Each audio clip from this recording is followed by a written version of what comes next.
అందరికీ నమస్కారం. ఆగస్టు 27 తేదీన రాబోతున్న వినాయక చవితికి ముందుగానే వినాయక చవితి శుభాకాంక్షలు.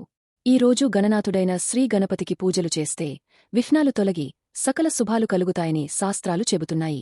మనం ఈరోజు ఇంట్లో సులభంగా చేయగలిగే వినాయక చవితి పూజా విధానం తెలుసుకుందాం.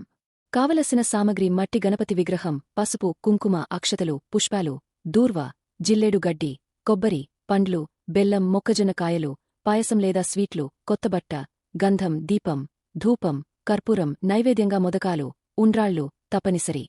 శుద్ధి: స్థల శుద్ధి, ఆచమనము. మొదట మనం పూజ చేసే ప్రదేశాన్ని శుభ్రం చేసుకోవాలి.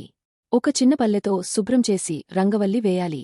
నీరు చల్లి అపవిత్రః పవిత్రో వా సర్వావస్థాం గతోపివా యః స్మరేత్ పుండరీకాక్షం స బాహ్యాభ్యంతరః శుచ్యః అని మంత్రం చదవాలి. విఘ్నేశ్వర ఆవాహన.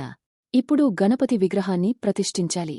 పందిరిలా అలంకరించుకుని కింద కొంచెం ఎతుగా ఉండేలా ఏదైనా పెట్టుకొని పసుపు కుంకుమతో బొట్టుపెట్టి దానిపైన తమలపాకులతో అలంకరించుకోవాలి.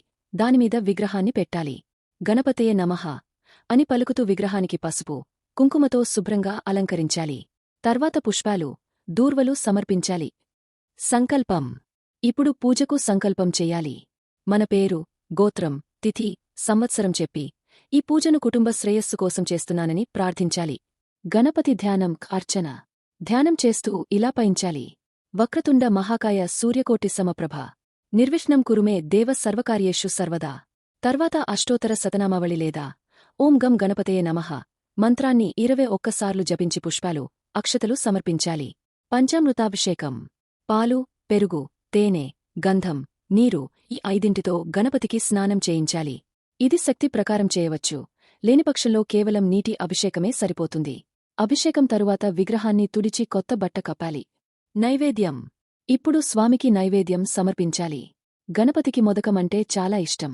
అందుకే ఉండ్రాళ్ళు, పాయసం, పండ్లు, కొబ్బరి వంటివి సమర్పించాలి. ముఖ్యంగా వినాయకుడికి దోసకాయ పెట్టడం చాలా మంచిది. ఇది ఎంతో ఇష్టమైన నైవేద్యం. ఎందుకు అంటే వినాయకుడు గజముఖం కలిగి ఉండడం వలన ఏనుగు లక్షణంగా దోసకాయలను ఎంతో ప్రీతిపాత్రంగా స్వీకరిస్తారు. కాబట్టి గణపతి కూడా వీటిని ఎంతో ఇష్టంగా స్వీకరిస్తారు. ఓం గం గణపతయే నమః, నమో నమః అని మంత్రం పలుకుతూ నైవేద్యం పెట్టాలి. హారతి. ఇప్పుడు దీపం వెలిగించి కర్పూర హారతి చేసి కుటుంబ సభ్యులందరితో కలిసి నమస్కారం చేయాలి. ఆర్తిపాటలు పాడుతూ ఆనందంగా ఉత్సవం జరపాలి. ఈ విధంగా ఇంట్లో సులభంగా వినాయక చవితి పూజ చేయవచ్చు. విగ్రహాన్ని 3, 5, 9 లేదా 11 రోజులకు నిమజ్జనం చేయాలి. ఈలోపు ప్రతిరోజు ఉదయం, సాయంత్రం దీపం వెలిగించి గణపతికి పూజ చేయాలి. ఈ పూజ ద్వారా మన ఇంటికి ఐశ్వర్యం, ఆరోగ్యం, సౌభాగ్యం కలుగుతాయి. గణపతి బాప్పా మోరియా. మనమందరం ఈ వినాయక చవితిని శ్రద్ధ, భక్తితో జరుపుకొని గణనాథుడి ఆశీస్సులు పొందుదాం.